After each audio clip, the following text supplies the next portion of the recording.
I'm Jane Peterson with the Human Systems Institute. I've been teaching and leading systemic family constellations, organizational constellations, for the past 20 years or so. And one of the things that often comes up when I'm working with students is this: how do you know? How did you know how to do that? How did you know how to ask that question? They wonder where I get my information from. And so I wanted to address that topic today. We call this way of working with systems systemic perception.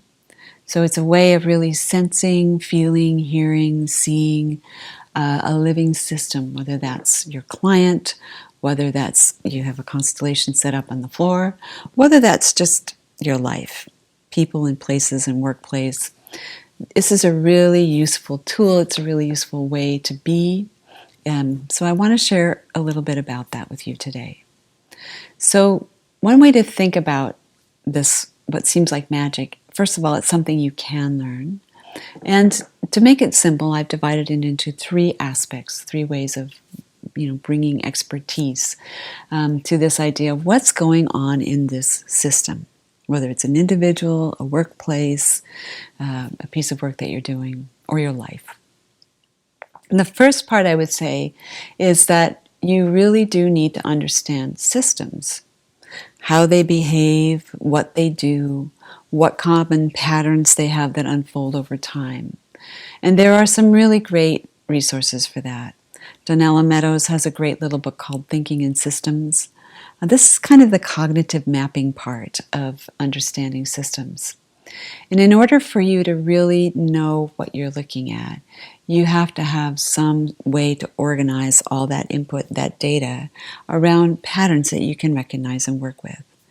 Now, when we think we see a pattern, that's always just the starting place for inquiry, because we don't really know what's going to unfold.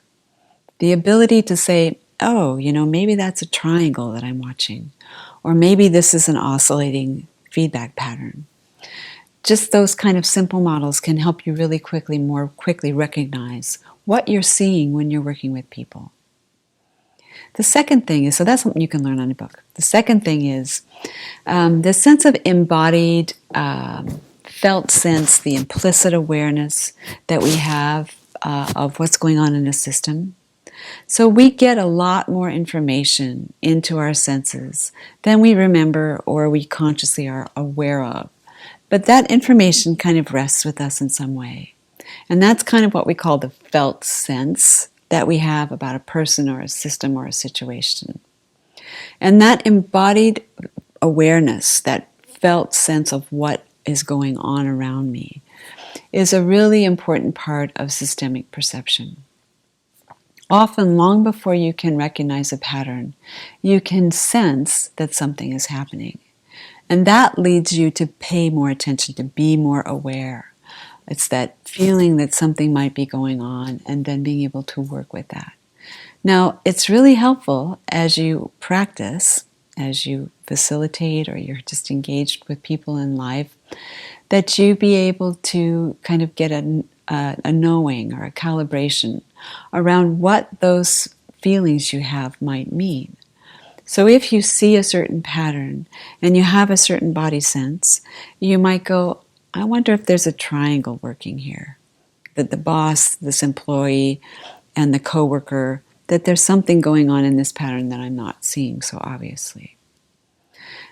So this idea of really self-awareness, your own sensations, and knowing over time, learning what those might mean as a place to look and inquire. That's what I mean by embodied awareness. So that's definitely a component of systemic perception, a really important one. Adding that with the ability to recognize pattern and make use of it and articulate it for your clients. Those are two really key components of systemic perception. The third thing I would add is not only do you have to have that awareness of yourself and have some idea of what it's telling you, what that felt sense might be pointing you towards, but you also have to be in a felt contact with the other. So you have to have a sense of connection with the other person, their system, whatever might be unfolding in a situation. So there's a sense of I have perception of myself, and at the same time, I have perception of the other. And this is what one of my teachers, Barbara Conable, who was an Alexander Technique teacher, used to call the unified field of awareness. So having that sense of, this is what I'm experiencing, this is what it's meant for me in the past, it's a place to look, could be different, and this is my connection with the other person, this is my feeling with them, plus a sense of like what goes on in systems, what kind of patterns could be happening, where should I start my inquiry. All three of these are really important elements of systemic perception. They can be learned. Of course, it's easier to do the book reading part and the cognitive part. And it's a matter of, as another teacher of mine used to say, his name is Michael Grinder, of being ambitious enough in your learning to be patient. Patient enough to acquire the experience that will help you hone and refine your perception of systems. So I hope this little view has been helpful for you, and I hope it inspires you to open your field of perception, to start to learn more about how systems behave, and to develop your systemic perception. Thank you.